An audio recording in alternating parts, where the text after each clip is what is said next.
bersama-sama kita menghadap kepada hadirat Tuhan dan kita berdoa.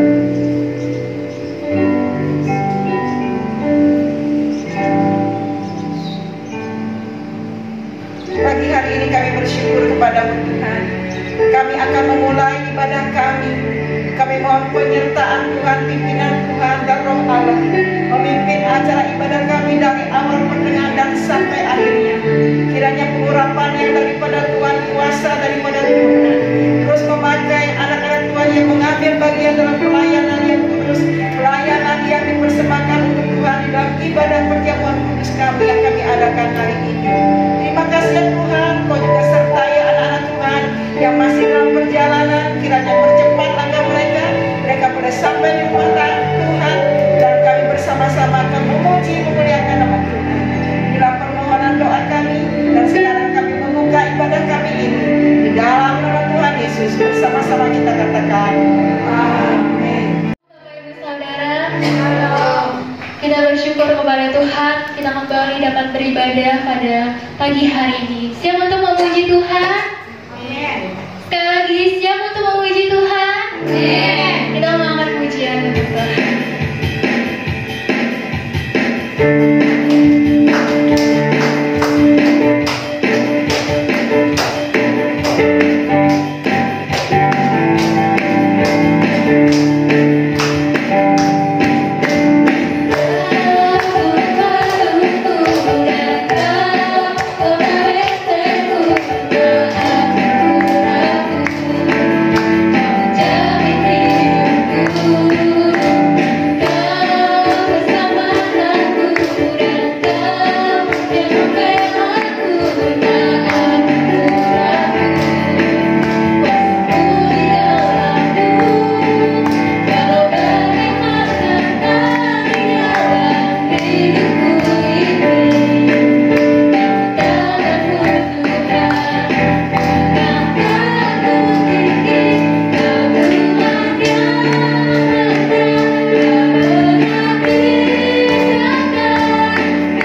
Tuhan. Dan bersama-sama kita katakan amin.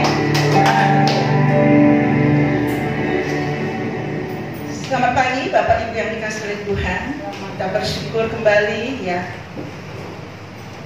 Berapa bulan kita sudah lewati dengan beribadah online. Sekarang Tuhan kasih kesempatan lagi untuk kita. Kita harus bersyukur untuk semua ini. Amin saudara. Bagaimanapun keberadaan kita, kita yakin, kita percaya Tuhan ada bersama dengan kita. Nah pagi hari ini kita akan melihat kebenaran firman Tuhan. Bapak Ibu bisa melihat di dalam kitab Ulangan pasal yang ke-6. Ulangan pasal yang ke-6 ayat yang ke-12. Ulangan pasal 6 ayat yang ke-12. Sudah membuka? Ya. Kita baca yuk bersama-sama. 1, 2, 3. Maka berhati-hatilah supaya jangan engkau melupakan Tuhan yang telah membawa kamu keluar dari tanah Mesir, dari rumah perbudakan. Nah, Bapak Ibu yang dikasihi oleh Tuhan, satu hari di padang gurun, ya, Musa mengingatkan kepada bangsa Israel, apabila nanti mereka sampai di negeri perjanjian, itu negeri Kanaan, di situ mereka akan menikmati berkat Tuhan yang berkelimpahan. Nah, jangan sampai berkat itu akan membuat mereka menjadi lupa kepada Tuhan. Kita tahu waktu mereka sampai di negeri Kanaan, bukan saja berkat berkelimpahan mereka nikmati, tapi mereka juga harus siap berperang, mengalahkan penduduk negeri. Untuk menduduki tanah mereka, mereka harus berperang. Dan untuk waktu mereka berperang pun juga mereka nggak boleh melupakan Tuhan, supaya waktu mereka berperang ada kemenangan dan melibatkan Tuhan. Kalau kita melihat Bapak Ibu yang dikasihi oleh Tuhan, firman Tuhan ini penuh dengan anjuran, nasihat, ajaran untuk kita mengingat apa yang Tuhan sudah lakukan dalam kehidupan kita. Kenapa? Karena sifat manusia cenderung mempengaruhi hidup kita untuk akhirnya kita melupakan Tuhan. Nah, ini yang Tuhan tidak mau dalam kehidupan kita. Karena pada dasarnya kita manusia suka lupa. Melupakan yang baik, tetapi suka ingat yang nggak enak, yang nggak baik suka diingat-ingat, yang baik-baik suka dilupakan. Itulah kecenderungan kita. Tapi Tuhan katakan kepada bangsa Israel melalui Musa, jangan sampai mereka melupakan Tuhan apapun keadaan mereka. Nah Bapak Ibu yang dikasihi oleh Tuhan, kalau kita melihat dalam Yesaya pasal yang pertama ayat yang ketiga, di situ juga kita melihat bagaimana Yesaya mengatakan lembu, ya, lembu mengenal pemiliknya, tetapi Israel tidak. Keledai mengenal palungan yang disediakan tuannya, tetapi umatku tidak memahami. Kenapa bangsa Israel tidak memahami kasih Tuhan yang besar? Kenapa mereka tidak mengenal Allah mereka dengan cara yang benar? Karena mereka melupakan Tuhan.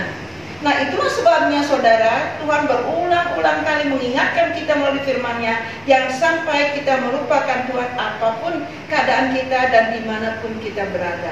Mengapa saudara kita tidak boleh melupakan Tuhan? Di dalam ayat yang ke-5 dari Ulangan pasal 6 kita melihat di sini, kasihlah Tuhan Allahmu dengan segenap hatimu dan dengan segenap jiwamu dan dengan segenap kekuatanmu. Yang pertama kita melihat supaya kita dapat mengasihi Tuhan.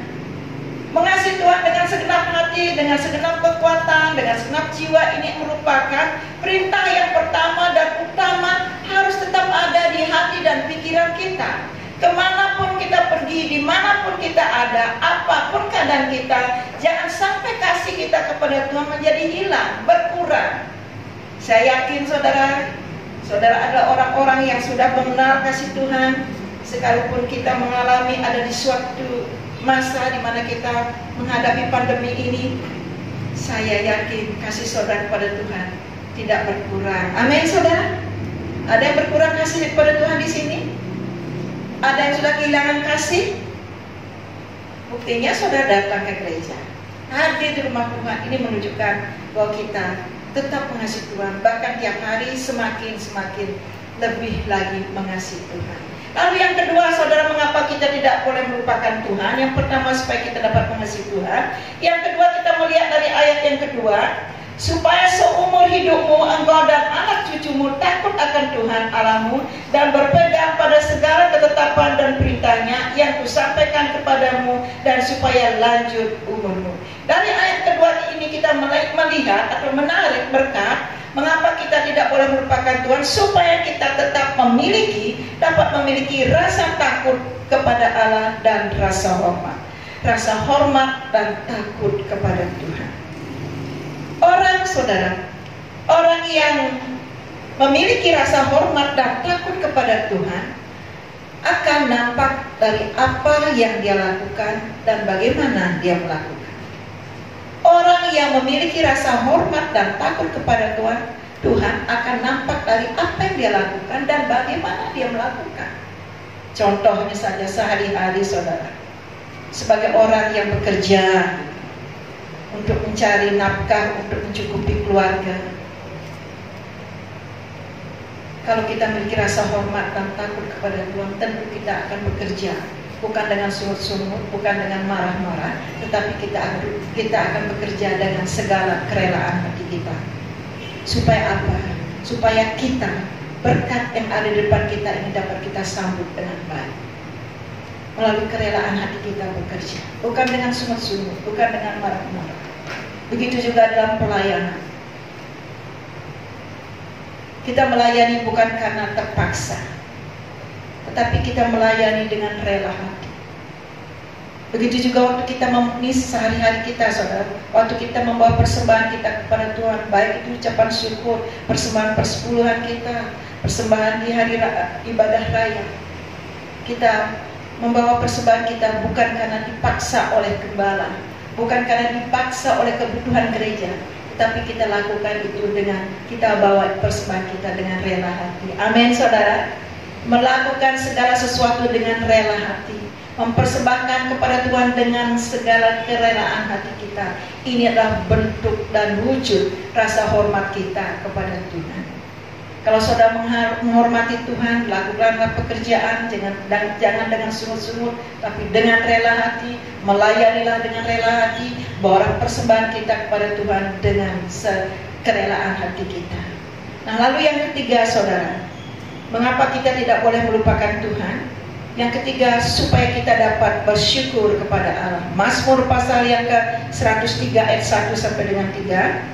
Mazmur pasal 103 ayat 1 sampai dengan 3. Demikian firman Tuhan. Pujilah Tuhan, hai jiwaku, pujilah namanya yang kudus, hai segenap batinku. Pujilah Tuhan, hai jiwaku, dan janganlah lupakan segala kebaikannya. Dialah yang mengampuni segala kesalahanmu, yang menyembuhkan segala penyakitmu. Di dalam ayat-ayat ini kita melihat mengapa kita tidak boleh melupakan Tuhan, supaya kita dapat bersyukur kepada Tuhan. Saudara, Daud adalah seorang raja. Kalau kita melihat dalam ayat ini, dia katakan kepada jiwanya, pujilah Tuhan, hai jiwaku, pujilah nama yang kudus, hai segenap batinku. Dia mengajak jiwanya, dia mendorong jiwanya, dia memberi semangat bagi batinnya supaya dia memuji Tuhan, supaya dia dapat memuji Tuhan. Untuk memuji Tuhan diperlukan semangat yang daripada di jiwa kita, saudara. Kita nggak bisa memuji Tuhan asal-asalan. Bisa saja, tetapi akhirnya, saudara, kita tidak menikmati berkat Tuhan dalam pujian kita. Itulah sebabnya Daud katakan dia memaksakan dirinya, mendorong dirinya, dan menasihati jiwanya. Pujilah Tuhan, hai jiwaku.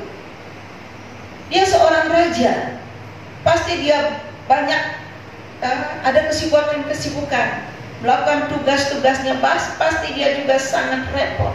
Tapi tidak pernah dia, saudara, atau dia selalu meluangkan waktunya untuk memuji-muji Tuhan. Pasti juga dia capek, lelah seperti kita juga, rasakan letih, lelah. Tapi meskipun dalam keadaan letih, lelah tubuhnya dan pikirannya, namun dia tidak pernah lupa untuk bersyukur kepada Tuhan. Bahkan di dalam Mazmur 119 ayat yang ke-167, di situ dikatakan dia memuji Tuhan 7 kali sehari. Oh, saudara. 7 kali sehari loh dia bersyukur pada Tuhan. Dia memuji Tuhan. Nah saudara, alasan mengapa dia bersyukur kepada Tuhan, kenapa saudara dia bersyukur kepada Tuhan, di dalam ayat yang ketiga tadi kita melihat, karena dia yang mengampuni segala kesalahanmu, yang menyembuhkan segala penyakitmu. Itu dia katakan kepada jiwanya, kepada batinnya. Tuhan loh yang mengampuni kamu, Tuhan loh yang menyembuhkan kamu. Ayo jiwaku, pujilah dia. Ayo batinku, sembahlah dia. Itu yang dia berbicara kepada batinnya dan juga kepada jiwa. Saudara, kita melihat di sini, memang kita tahu terkenal sekali ya dosa daripada Daud yang hitam itu. Tapi Tuhan mengampuni. Dia bersinah dengan Batseba, dia bunuh suaminya, lalu dia menikahi Batseba ini.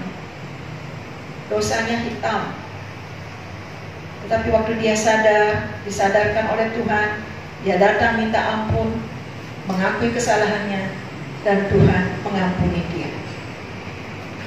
Lalu kita melihat saudara, di dalam Mazmur pasal 86 ayat yang kelima, yuk kita lihat di sini bersama-sama. Mazmur 86 ayat yang kelima, apa yang dia katakan saudara dalam ayat ini? Sebab Engkau ya Tuhan baik dan suka mengampuni dan berlimpah kasih setia bagi semua orang yang berseru kepadamu. Saudara, di sini dia mengakui bahwa Tuhan itu baik dan Tuhan suka mengampuni.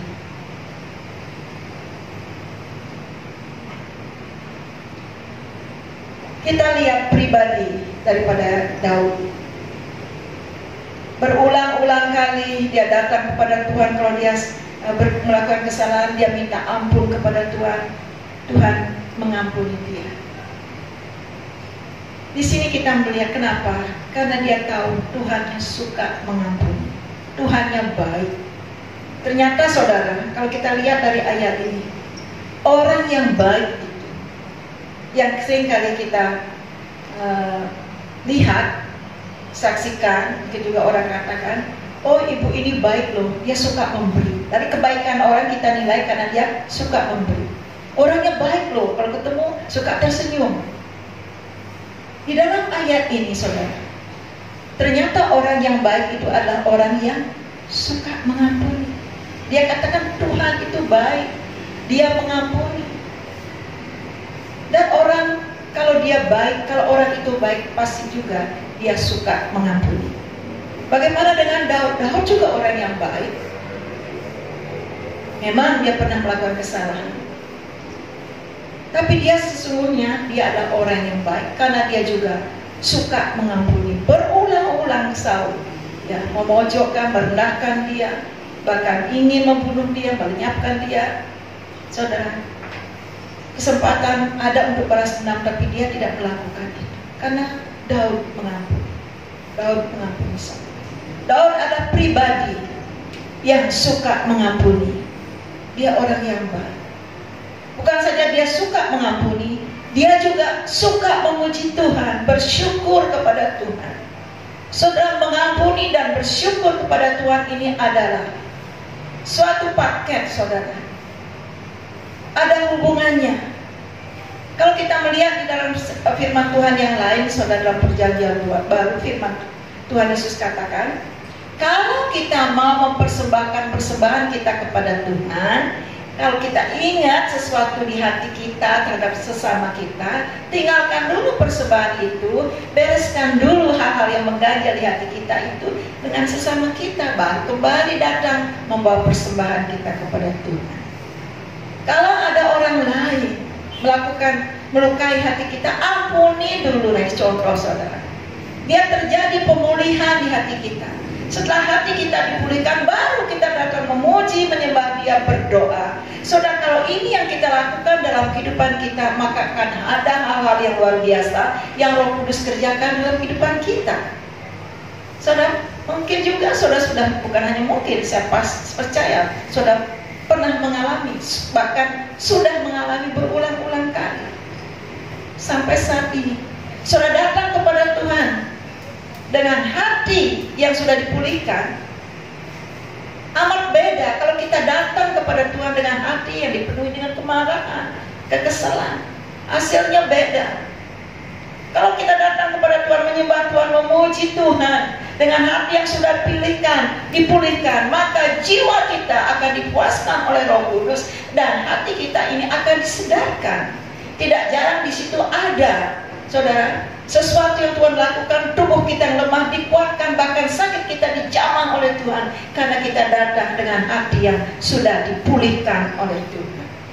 Itulah sebabnya seringkali, saudara, sebelum kita menaikkan pujian, sebelum kita mulai ibadah, sebelum kita datang kepada Tuhan, kita katakan, Tuhan ampuni saya, kuduskan saya dengan darah-Mu, supaya ada pemulihan di hati kita dan kita dapat berjumpa dengan Tuhan dengan leluasa.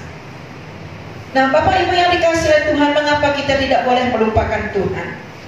Kalau kita melihat di dalam ayat 1 Korintus pasal 9 ayat yang ke-27, saudara.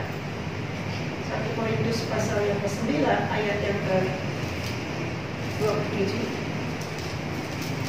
Firman Tuhan katakan di sini, tetapi aku melatih tubuhku dan menguasainya seluruhnya, supaya sesudah memberitakan Injil kepada orang lain, jangan aku sendiri ditolak. Ini ada pernyataan daripada Rasul Paulus. Saudara, bagaimana supaya kita tidak melupakan Tuhan? Kita harus mengajar perintah Tuhan berulang-ulang pada diri kita sendiri. Ini juga dilakukan oleh Rasul Paulus. Kalau kita kembali kepada Ulangan pasal yang ke-6 ayat yang ke-7, di sini juga kita menemukan lagi, saudara, ayat ini sangat jelas berbicara kepada kita. Ulangan pasal 6 ayat yang ke-7. Haruslah engkau mengajarkannya berulang-ulang kepada anak-anakmu dan membicarakannya apabila engkau duduk di rumahmu, apabila engkau sedang dalam perjalanan, apabila engkau berbaring, dan apabila engkau bangun. Nah, Bapak Ibu yang dikasihi oleh Tuhan, kita harus mengajarkan atau perintah Tuhan dalam diri kita sendiri berulang-ulang kali dan juga kepada orang lain, supaya kita tidak melupakan Tuhan. Mengajar orang lain itu mudah, tinggal persiapan. Tetapi untuk mengajar diri kita melakukan firman Tuhan itu dibutuhkan pergumulan.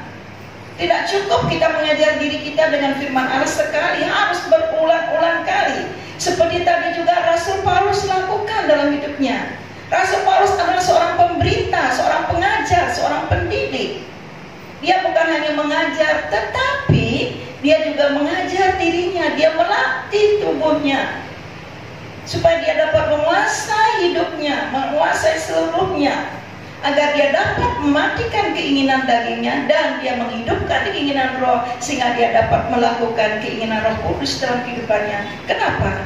Karena dia tidak mau setelah nanti dia mengajar, akhirnya dia sendiri ditolak oleh Tuhan. Nah, saudara, tiga hal ini atau hal ini perlu kita perhatikan supaya kita tidak melupakan Tuhan. Ajar diri kita berulang-ulang dengan firman Tuhan, selain kita mengajar orang lain, supaya kita berkenan di mata Allah. Seperti Rasul Paulus, dia melakukan itu, dia tidak mau. Setelah nanti dia mengajar, dia sendiri ditolak oleh Tuhan. Berbicara tentang ditolak, saudara, nggak enak. Saya nggak tahu dulu apakah di sini juga anak-anak remaja yang pernah ditolak cintanya. Ya dulu waktu kita masih remaja, apakah kita dulu pernah ya ditolak cinta kita atau pemberian kasih kita maksud memberi dengan tulus, memberikan dengan maksud bagi, ditolak. Mungkin juga dulu kita pernah melamar lamaran kita ditolak. Nah, saudara, kalau ditolak itu nggak enak, nggak nyaman, bisa kecewa, juga bisa rasa sakit ya saudara. Tetapi bagaimana kalau kita menolak ajaran Tuhan, menolak didikan Tuhan, menolak firman Tuhan untuk kita lakukan? Bagaimana sih perasaan Tuhan?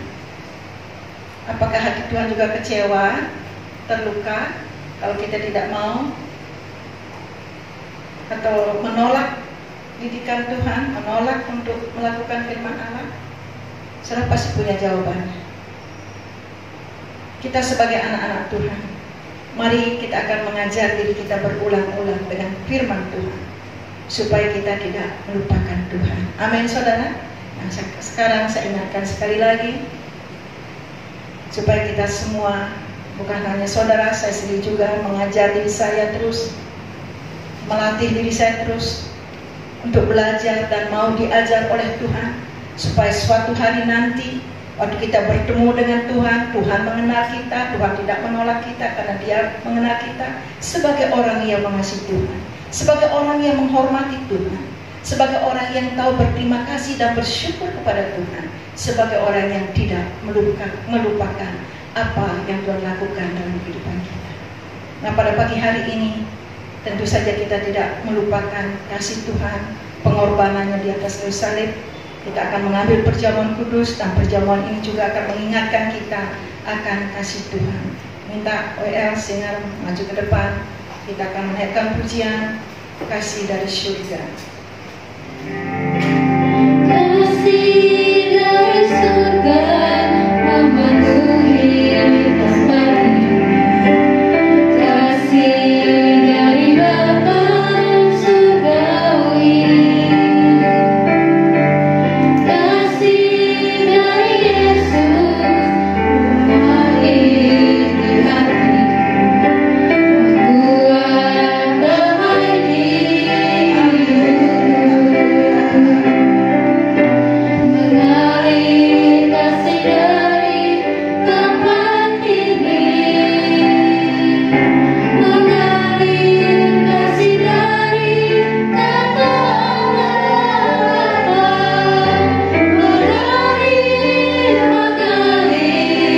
mengalir dan mengalir memenuhi hidupku. Terima kasih buat kasih-Mu yang luar biasa dalam kehidupan kami Tuhan. Melalui perjamuan kudus ini kami mengingat kembali pengorbanan Tuhan di atas kayu salib, dan kami diselamatkan oleh Engkau. Kami akan mengambil perjamuan kudus ini Tuhan dalam pimpinanmu. Kiranya Engkau berbicara kepada pribadi kami masing-masing, supaya kami lebih lagi mengasihi-Mu. Di dalam nama Tuhan Yesus kami terima perjamuan kudus. Amin. Bapak Ibu, di roti ini ada tulisan. Saudara bisa membaca terlebih dahulu.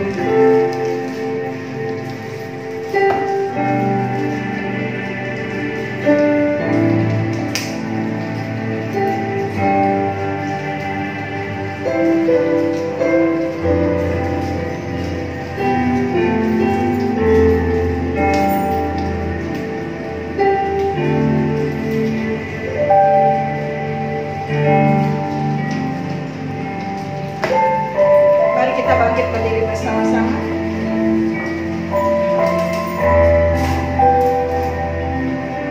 Peganglah roti di tangan saudara.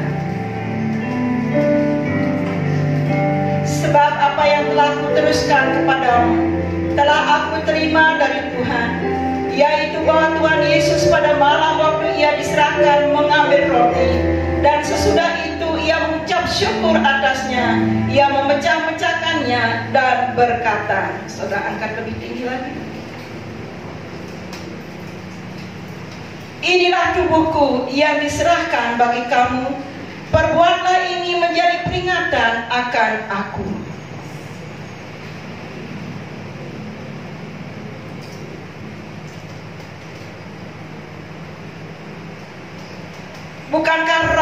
Bukankah roti yang kita pecah-pecahkan adalah persekutuan dengan tubuh Kristus? Haleluya. Mari saudara kita bersyukur kepada Tuhan. Kasih-Mu tidak akan kami lupakan Tuhan. Karena hari ini Engkau mengingatkan kami kembali betapa Engkau mengasihi kami. Begitu besar kasih Tuhan, Engkau yang sudah menyelamatkan kami. Pagi hari ini Tuhan, tidak ada yang dapat kami sampaikan selain daripada ucapan syukur kami kepada Engkau. Buat kebaikan Tuhan, Kami tidak akan melupakan kebaikan Tuhan yang sudah Kau kerjakan dalam kehidupan kami.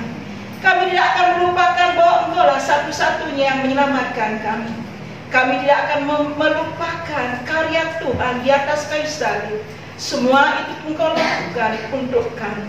Oleh sebab itu Tuhan, kami terima berkat Tuhan ini dengan ucapan syukur kami, dan kami akan terima roti yang melambangkan tubuh Kristus di dalam nama Tuhan Yesus. Mari kita bersama-sama makan, saudara.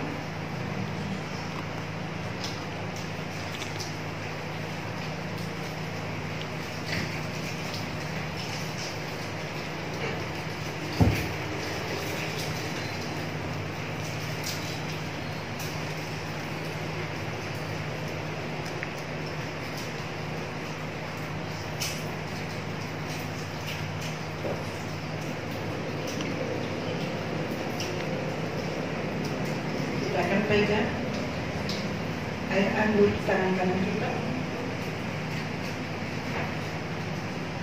Demikian juga ia mengambil cawan sesudah makan, lalu berkata, angkatlah lebih tinggi cawan saudara, anggur yang saudara pegang. Cawan ini adalah perjanjian baru yang dimeteraikan oleh darahku. Perbuatlah ini setiap kali kamu meminumnya menjadi peringatan akan aku.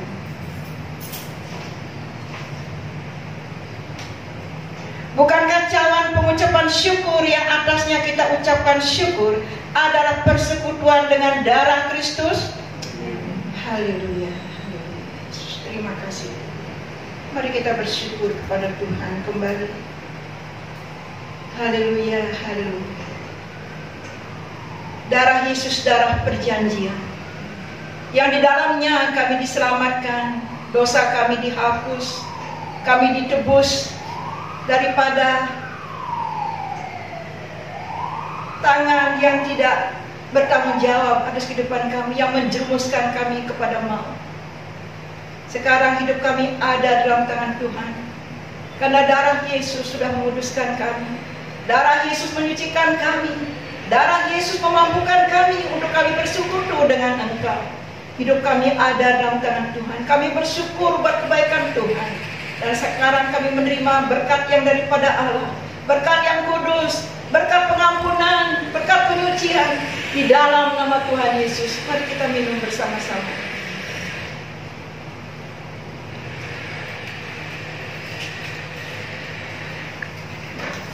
Haleluya, haleluya. Terima kasih Tuhan. Terima kasih Tuhan. Kita naikkan pujian ini kembali, kasih dan syukur. Kasih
kasih Bapak. Bapak Ibu yang dikasih oleh Tuhan, angkatlah kedua tanganmu dan terimalah berkat Tuhan. Terpujilah akan nama Tuhan. Sekarang Bapak Ibu yang dikasih oleh Tuhan, jemaat Tuhan yang diberkati oleh Allah, pulanglah dengan damai sejahtera daripada Allah Bapa di surga. Cinta kasih daripada Tuhan Yesus akan